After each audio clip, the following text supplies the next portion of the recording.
Thank you, Excellency. May we all kindly rise for the AU anthem.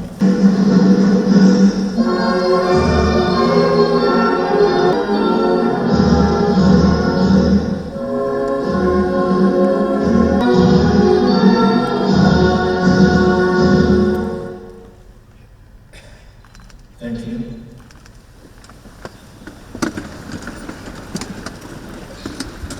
Excellencies, ambassadors, and government representatives here present. Deputy Chairperson of the African Union Commission, Your Excellency Abroad of the Islamic Republic of Mauritania. To share our point of view, it is in fact a collective, a shared project, please. We should union so that those institutions can carry out their function and going to this meeting should of this extraordinary session. In conclusion, I would like to acknowledge our presence so that we can get around all the challenges that we... Excellencies, honorable members of the Executive Council of the Islamic Republic of Mauritania and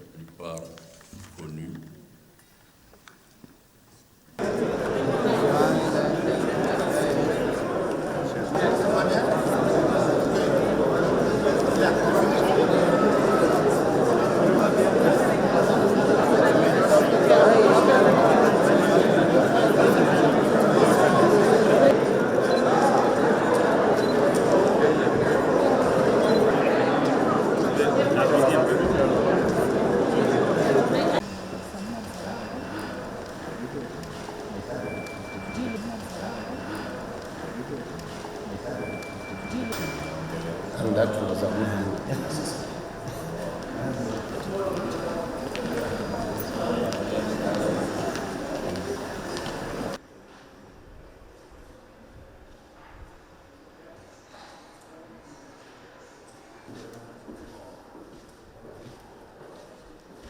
move. We need passengers.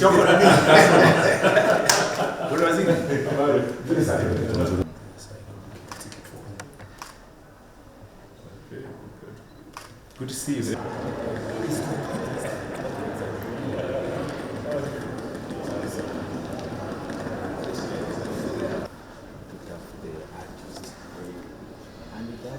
Our culture is not just to tap into representation. It's a culture of so this is our space. And the way it's working.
This was an extraordinary session of the Executive Council, and it was called by the Assembly of Heads of State.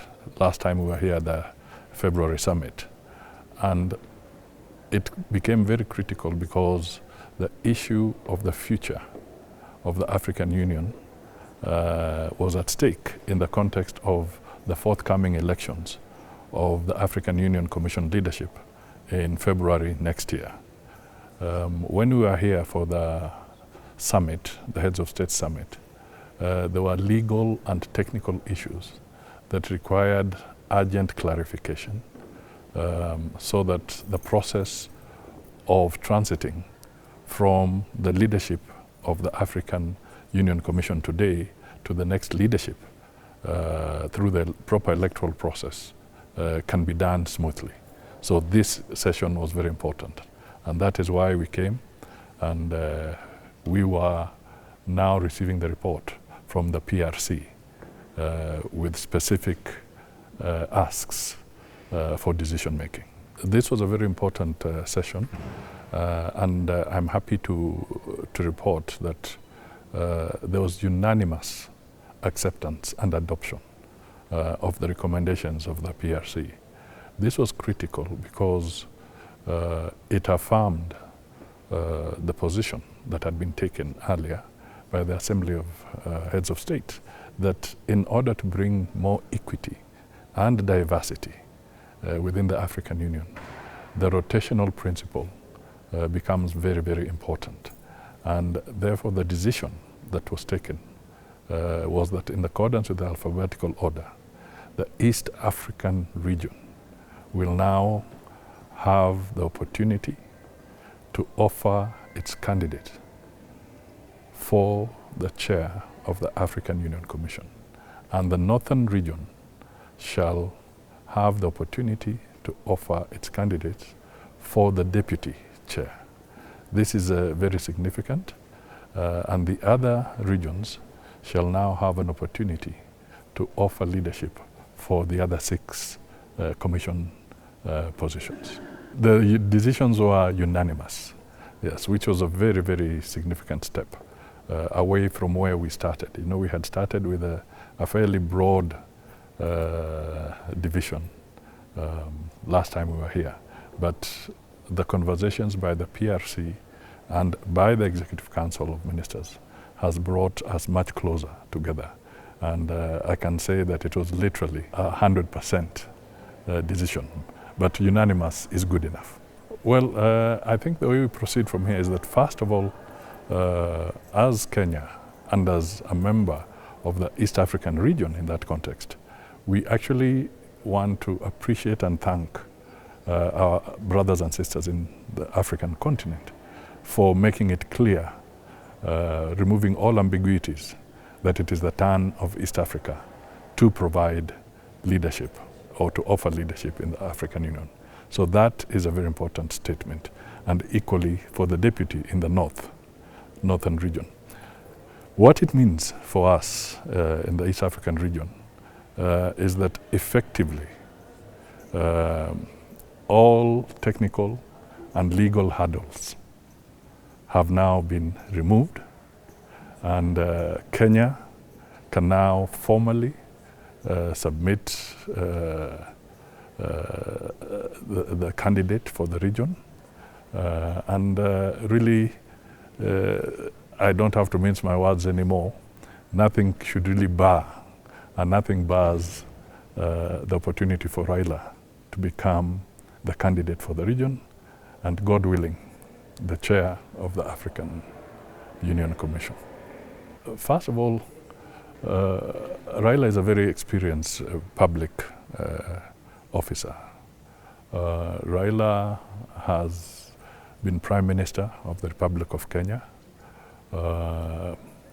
Raila has got strong Pan-African credentials. Raila has seen both hot and cold, if I may use such terminology.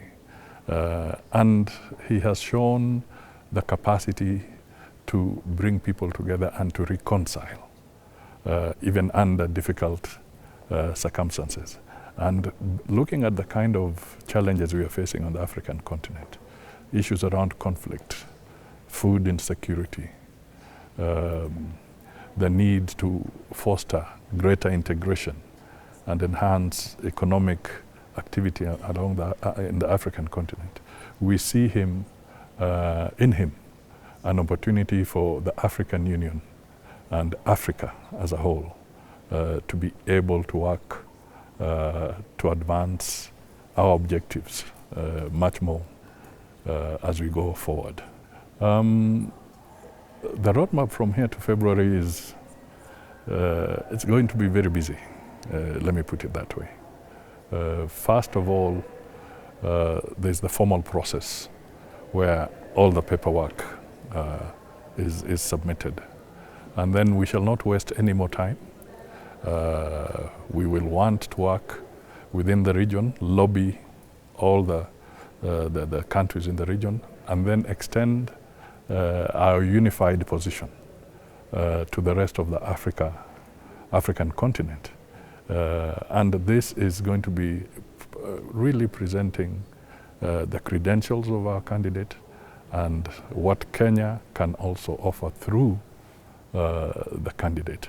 And as you know, we have also seen a very robust engagement from the President of Kenya, President William Ruto, on issues around climate change, on issues of reforming the international financial architecture, on issues of consolidating and improving Africa's footprint in the global space.